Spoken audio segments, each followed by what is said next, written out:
Viktor Frankl foi um psicólogo que, na época da Alemanha nazista, foi preso e levado a um campo de concentração. Ele relata as experiências terríveis que ele passou nesse período e relata também, explica, que um dos fatores principais que ajudou ele a se manter lúcido e mentalmente saudável foi o encontro ou a busca de um propósito, de um sentido para aquela experiência e para a vida dele. Ele narra em um livro em que ele escreve posteriormente, o nome do livro se chama Em Busca de Sentido, um psicólogo no campo de concentração.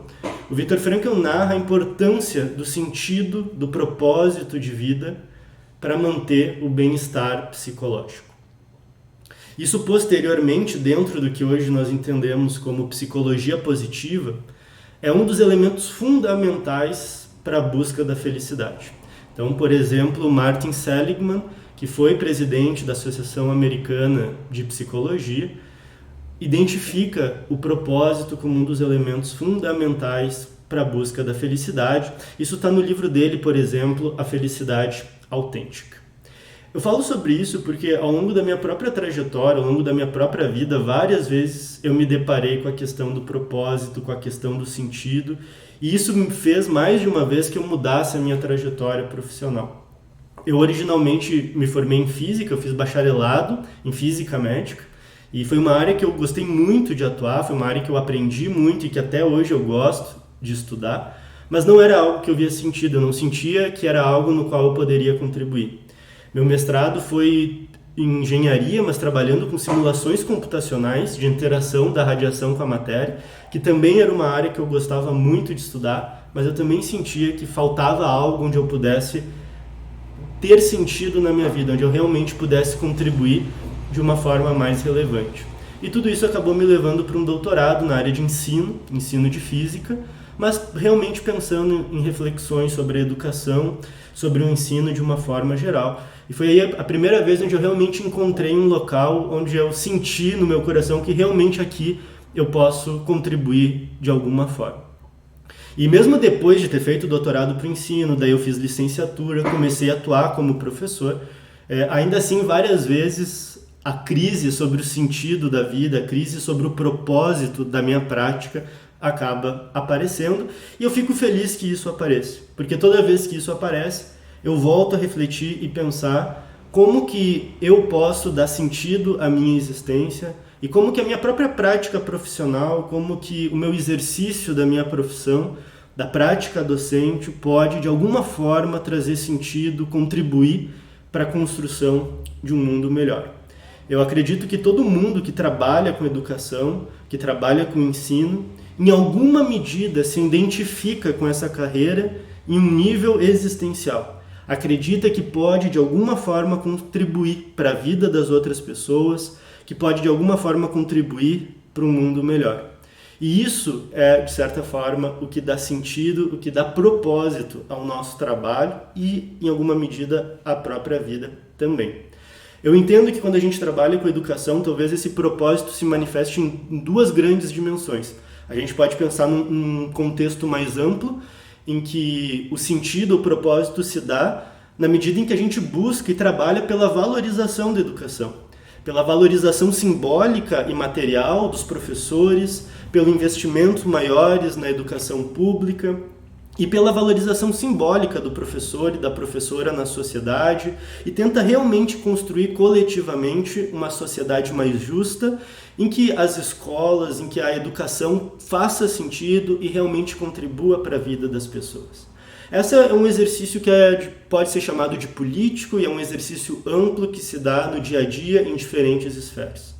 Mas também tem o momento da sala de aula, quando a gente entra na sala de aula e vê diante da gente uma turma e tem 1h30 ou 45 minutos que a gente pode trabalhar com aquelas pessoas e construir conhecimento e trazer reflexões, provocar certos desequilíbrios, como falava Piaget, que posteriormente vão levar essas pessoas a pensarem sobre a sua vida e sobre o seu exercício na sociedade também. Dentro dessas duas dimensões é possível encontrar sentido, seja dentro desse campo mais amplo da valorização da educação e na construção de um país mais justo, mas também dentro da própria prática docente. Cada vez que a gente entra na sala de aula, qual é o nosso objetivo? O que a gente quer alcançar com a aula que nós estamos ministrando? E nesse sentido, para mim, é muito forte pensar que só os objetivos disciplinares não são suficientes, principalmente na educação básica. Quando a gente pensa em formar alguém na educação básica, a gente não está oferecendo uma formação específica, uma profissão específica, mas é uma formação mais genérica.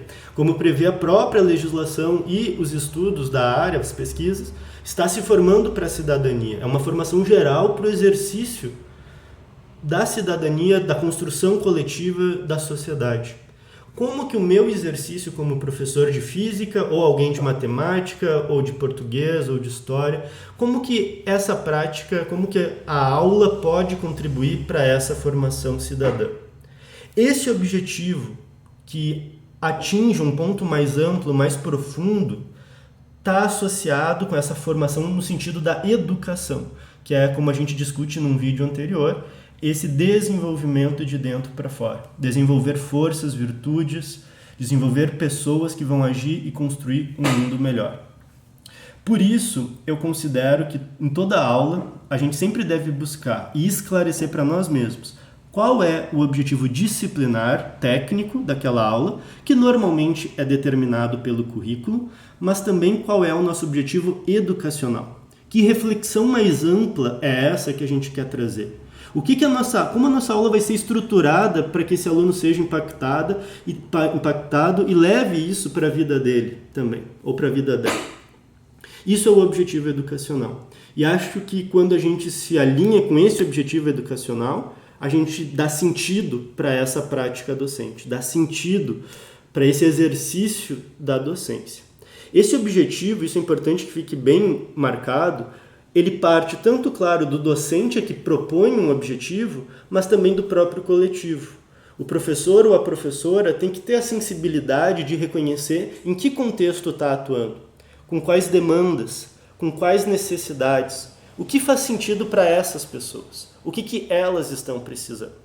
E isso pode ser construído coletivamente, inclusive o professor pode propor alguns objetivos iniciais e coletivamente com a sua turma ver o que pode impactar e trazer sentido para aquele coletivo. Tem um outro autor que eu gosto muito que trabalha com comunicação não violenta e ele defende a ideia de que objetivos educacionais deveriam ser construídos de forma coletiva, para que aquilo realmente tenha sentido para todas as pessoas, que dê sentido para a prática docente, mas que também dê sentido para aquelas pessoas, os alunos e as alunas que estão ali presentes. É uma das tarefas mais difíceis, isso não é fácil determinar, isso exige prática, revisão, autocrítica, mas é importante que a gente comece. É um exercício ao qual a gente deve se dedicar e que eu tenho tentado me dedicar ao longo da minha carreira também. Tem ficado cada vez mais fácil e tem ficado cada vez mais explícito para mim mesmo quais são os objetivos, quais são as reflexões que são possíveis de serem levadas para a sala de aula, e isso me ajuda a dar sentido, a dar propósito para a minha prática docente. Esse vídeo ele é uma série de vídeos sobre docência, sobre ensino, que estão aqui no Instagram e no YouTube e se referem a um livro que pode ser baixado gratuitamente aqui no site. Então tem o link no YouTube, tem o link no Instagram, onde se discute justamente como estruturar uma aula com sentido. Se você acha importante esse tipo de discussão, se você tem interesse nesse tipo de discussão, pode baixar o livro, segue aqui no Instagram, segue no YouTube, marca no sino para receber as notificações dos próximos vídeos. Nesse vídeo a gente discutiu a importância de se ter um objetivo educacional. O próximo passo é pensar então como eu desenvolvo os métodos, as metodologias para alcançar esse ensino. Primeiro a gente precisa ter o objetivo. Depois eu preciso ter os métodos que me ajudem a alcançar esses objetivos, e essa é a discussão do próximo vídeo. E depois ainda vem outros vídeos na sequência falando sobre onde encontrar materiais, como usar instrumentos de avaliação que contribuam para essa prática docente e para alcançar os objetivos educacionais com a turma.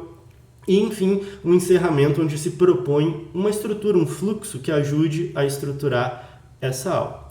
Se você gosta e tem interesse nesse tipo de discussão, segue o canal aqui no Instagram e no YouTube, baixa o livro. Se acha que isso pode contribuir com outras pessoas, compartilha com seus colegas e amigos. E se você tem uma experiência sobre isso, ou uma visão diferente, comenta aqui também, para que a gente crie também um espaço coletivo de discussão, de trocas, e que a gente possa conjuntamente pensar em como melhorar a educação e como impactar a sociedade construindo um país melhor e mais justo para todos. Até a próxima!